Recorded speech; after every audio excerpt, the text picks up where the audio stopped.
Yeah, which is actually very, very crucial. So a lot of members, I am also a member, so we might have quite a few questions on what does my diagnosis code have to do with claims processing? I'm paying my premiums, my claims must just be paid. But we need to actually understand that there's so much that happens in the background when it comes to claims processing, because the funds needs to ensure correct and accurate and fair reimbursement, as well as sustainability for all of us.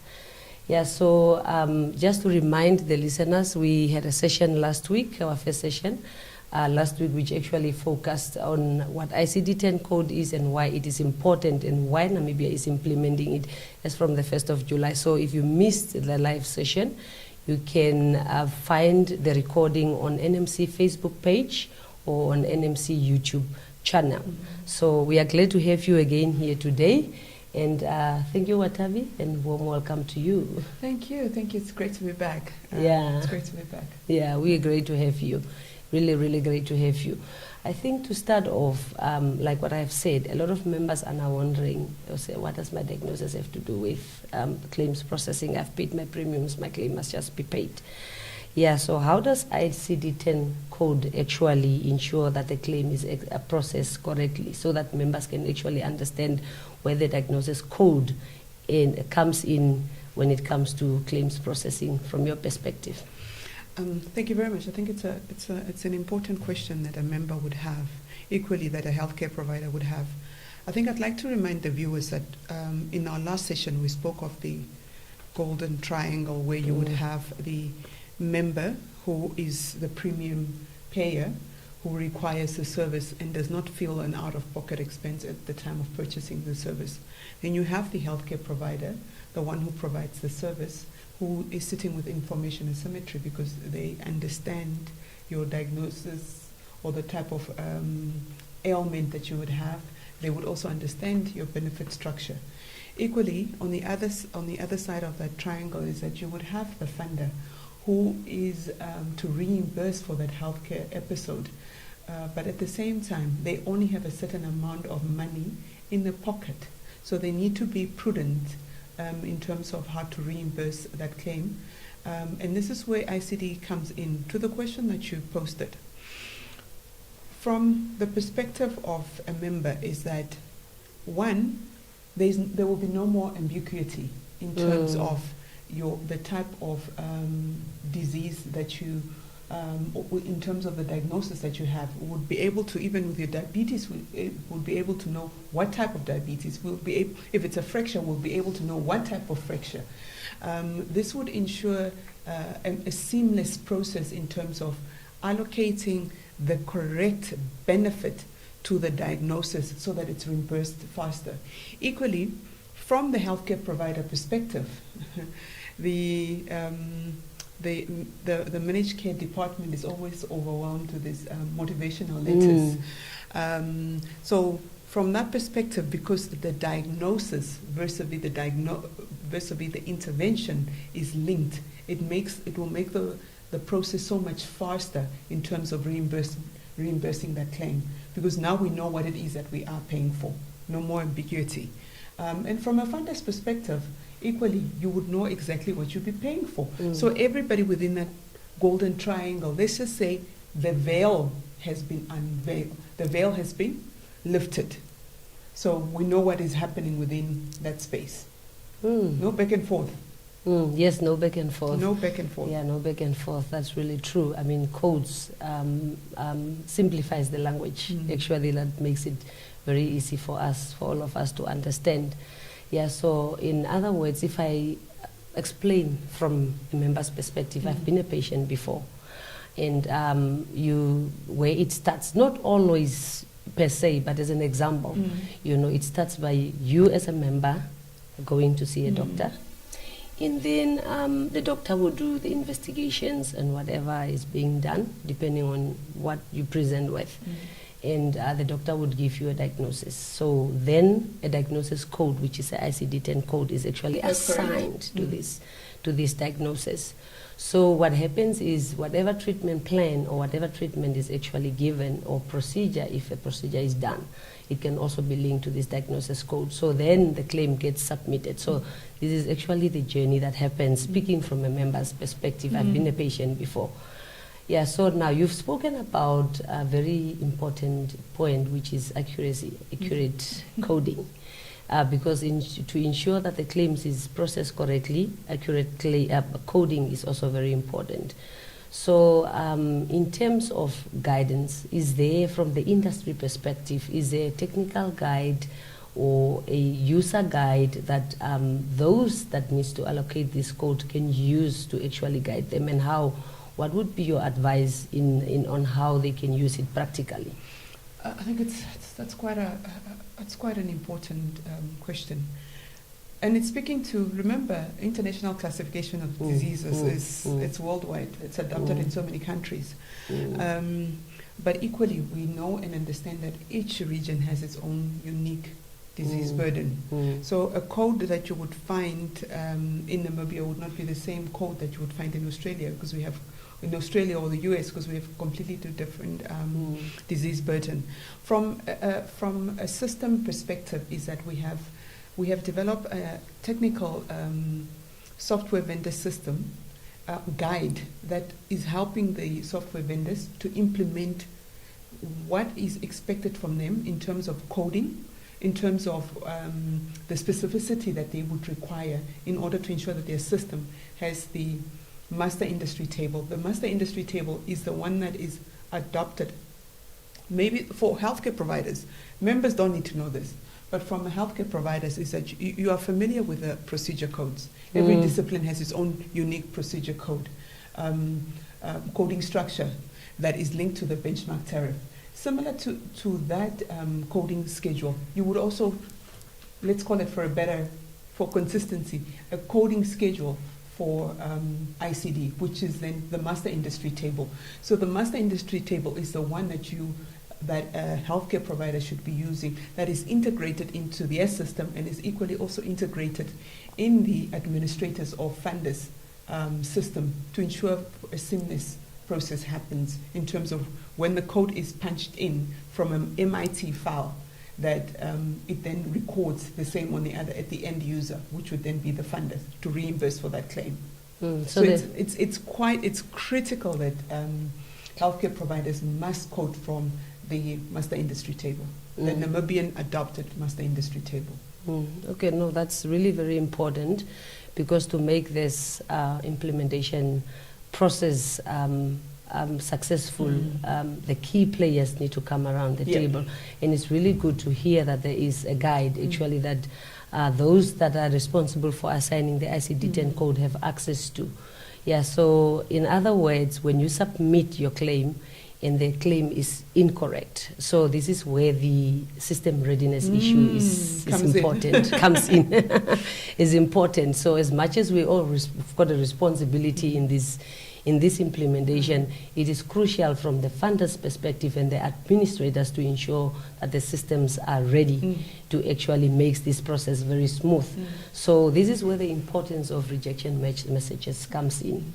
So in other words, to members and healthcare providers, the ICD-10 code is actually not there to cause administrative burden. So, and that's why the consultations that were taking place within the industry, between the various stakeholders, is on that, in terms of ensuring that our members are actually reassured that the implementation is going to be a success from both sides.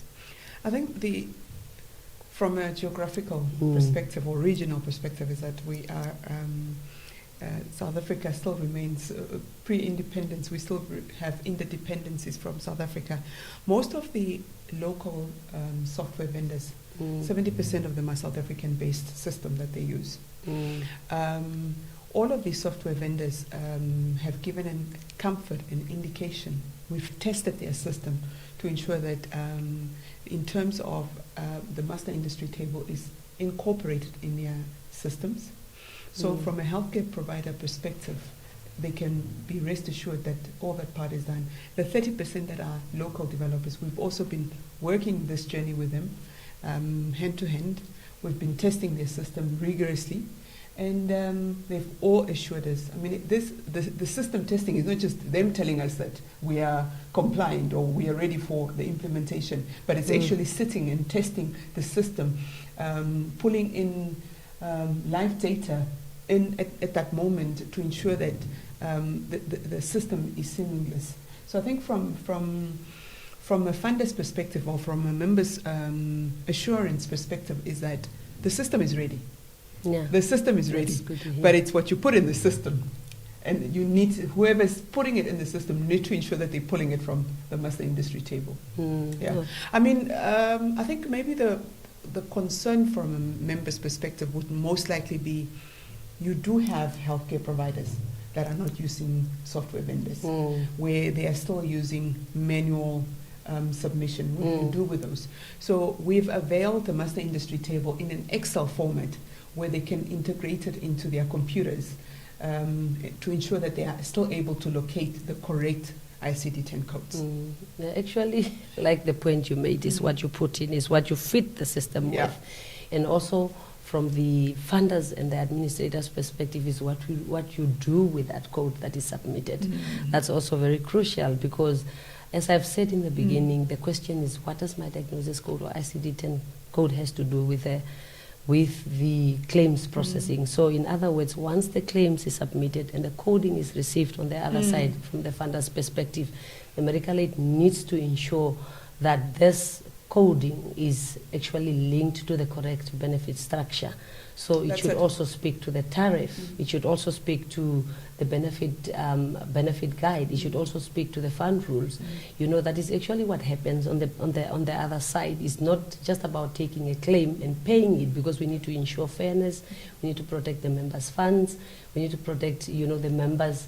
The industry in terms of sustainability. The fairness to the healthcare providers. To the healthcare providers also is fair to ensure that their claims are paid, on time, because the coding is actually going to smoothen the process in terms of claims processing. Yeah. So in other words, when the code is invalid, so we should also, reassure our healthcare providers if the code is submitted and it is rejected, that is not final. Exactly. Yeah, that is not final. That's why the system should actually produce correct rejection codes. It depends on the medical aid. There are different processes in terms of resubmission. So the claim may need to be resubmitted. You may need to correct the code and resubmit the claim again. Or you can contact the various medical aid funds for assistance on what to do once is a rejection. So once the ICD-10 code is submitted and is rejected, please, as we said, it's not a punitive measure. Exactly. Yeah, it can just be a coding error. Yeah, but the rejection message will actually clarify that and help guide the healthcare providers at the end to resubmit the correct code. Yes. So now, Watavi, what is your take in terms of communication when it comes to rejection? You have had in terms of readiness, because we just want to ensure that the members and the healthcare providers are also, reassured that the process is going to be smooth. In terms of when there is rejections, in terms of readiness, the journey that you walked in preparing the administrators and the medical aid funds, in this process, because the queries, the back and forth queries can also be an administrative issue, and we do not want to divert our healthcare providers' attention from treating patients, which is their core. Treating patients, which is their core, to dealing with all of these queries. How ready is the industry from the funder's perspective in terms of points where queries should be handled from your perspective, from your relationship with and the engagements during this process? I think there's one key component, the implementation of ICD-10 as NAMAF avails the coding language to the industry that the industry utilizes. The first point of contact in terms of code queries would always rely between the administrators, which would be the funders, or NAMAF in terms of if you have escalated in such a manner that fund, as an example, Fund A is paying, but Fund B is not reimbursing on the same code with the same diagnosis, then that should be flagged with us. And NAMAF is happy to deal with those. It's similar. There is no difference There's no difference from how we would handle queries when it comes to procedure codes. It's exactly the same. It will be exactly the same process. But I think to give reassurance to the industry is that we are currently, as we finalizing the transition, is that we are sending messages to different disciplines to give them a proper guide in terms of where they can be finding their codes. Most of those disciplines that have been lacking a bit in terms of not being above 95% compliant. So those messages is to ensure and to work the path with them to ensure that they know how to code correctly. And again, the rejection codes have been disseminated to all the parties. So everyone will be singing from the same hymn. So I think that's one of the critical aspects, is that everyone would be operating from the same book. And all the rejection codes are all there. Everybody would be using exactly the same rejection reasons if a code is invalid, if the code is incorrectly entered. Those are standardized messages to help guide the industry. And once again, I think the reassurance to the industry is that it's as with any change management process. It's not going to be, we come 1st of July, you are on your own. We are still continuing to walk this path, especially with our healthcare providers. We are continuing with providing training to ensure that those that are having challenges, those that have been receiving those rejection codes already, are preparing themselves for the mandatory phase.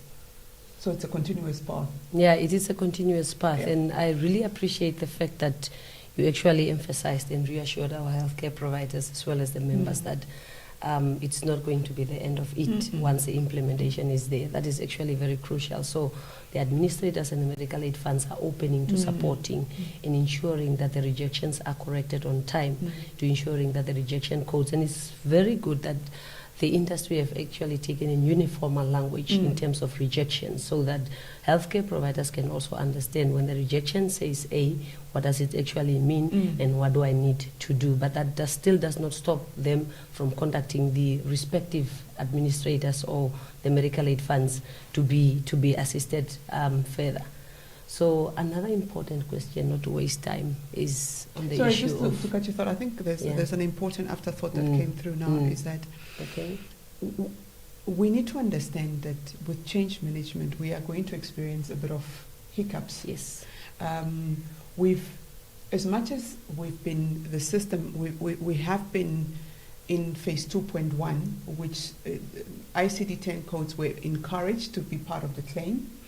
We've also been analyzing to see the correctness against the MIT in terms of competency levels. But at the same time, 1st of July would be full throttle. I think it's to rest the industry that if there are any challenges, we are more than happy and here to help the industry. I think the assurance is that as we transition to phase 2.2, we do not, I think, and this is in every meeting, in every engagement that we are having, is that we do not want to inconvenience the member who has seek the services, who now needs to be chased by the doctor because your claim has been rejected. Equally, but more importantly, we do not want to inconvenience the healthcare provider who has rendered the service, who just requires their payment to be made. And that's it. In simplified manner, that's what it is. So because we are cautious, and this is why the implementation phase of mandatory phase has been prolonged, is to ensure that everyone within this healthcare system is ready for us to move to phase 2.2. That's very crucial, because especially the fact that this is a collaborative effort. And we need to remember that we need to take hands to better Namibia in any way that we can, especially in sustainability of the industry. Yes, especially in terms of systems improvements. We need to. I mean, this is a global language. ICD-10 coding or, diagnosis coding is a global language. And it's good that Namibia is finally joining the global, the global language. You've mentioned the word sustainability. That was actually my next question, which is actually very important. When it comes to system strengthening and sustainability is a very crucial actually conversation, which is also good for our actually viewers to hear that how does ICD-10 code actually contribute to the sustainability of this industry, and of course most importantly, how does it protect the members' contribution? Twofold. Namibia does not work on the principle of health insurance. We work on the principle of cross-subsidization, solidarity, in the aspect of both of us put money in this kitty for in case one of us would require it. But that money is put in that kitty. And it's only to take care of us. And healthcare cost is expensive. So the implementation of ICD is to remove the ambiguity, to remove the wastage, to remove, I think the biggest focus would be the wastage within the system. Because with every system, there would be some wastages that comes through that is not detected. Because of ICD-10 giving that clarity of what the diagnosis is, linking it up to what the procedure or the intervention to that diagnosis, linking it up further to the medicine that has been dispensed, it's ensuring that that money in that kitty goes a much longer way. And not just that, but remember that at the back end of this is that the longer we there's the premium, from a premium's perspective. We need to ensure that, because we're trying to balance what the healthcare provider is reimbursed. We need to make sure that the healthcare provider is reimbursed fairly. Two, we need to also balance out that the member that insures, that puts money into this engine, that oils this engine, we need to ensure that they can still afford those premiums in order for us to work on the principle of cross-subsidization of solidarity. So sustainability in a nutshell is ensuring that we remove ambiguity, address the wastages, and possibly abuse. I think that's what, in a nutshell, what it be. And in addition to that, it's going to help us understand what our disease burdens are. Healthcare providers are sitting with their patient, and it's at that time the funder is not there. They are sitting in that room. They're having conversation, trying to balance out which treatment protocols, which treatment pathway should I take that you can afford. So by us understanding the diagnosis of what that treatment pathway should be, would give reassurance to the healthcare provider and ensuring that they are reimbursed.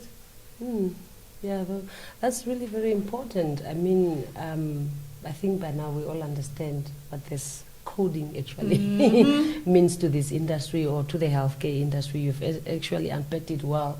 But with the next session, with our third session, we'll actually unpack the issue of benefit design and restructuring, how ICD-10 code actually contributes to this. So we'll unpack it a little bit deeper there. It's also a very timely one and a very important one. So for now, we understand that accurate coding will lead to accurate data. And of course, with data, we've got evidence-based designs in terms of benefit restructuring, in terms of decision making, in terms of premiums protection, and in terms of reimbursing the service providers, healthcare providers actually fairly, because they are doing such a great job by looking after our members. Yeah, so now we have almost come to the end of our conversation today. And I thank everybody who have joined us live on Facebook and the NMC YouTube channel. I've got one more final question to you for today. If a member should remember one thing from today's discussion, what would that be in terms of the link between ICD-10 code and correct, accurate claims processing?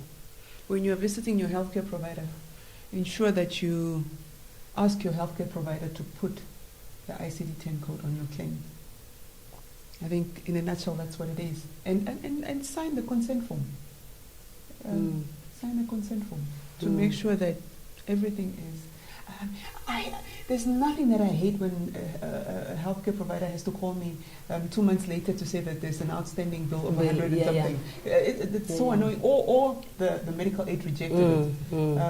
I mean, it's because it's not something that you kind of thought about or budgeted for, because you're already paying this monthly premium, which is already so high, and then there's still the issue of cost, out-of-pocket expenses. But I think it's for us to understand what your diagnoses are, and how do we allocate it from a funder's perspective, how do we allocate it correctly to your correct benefit, because we know now the veil has been lifted. We know what has happened there.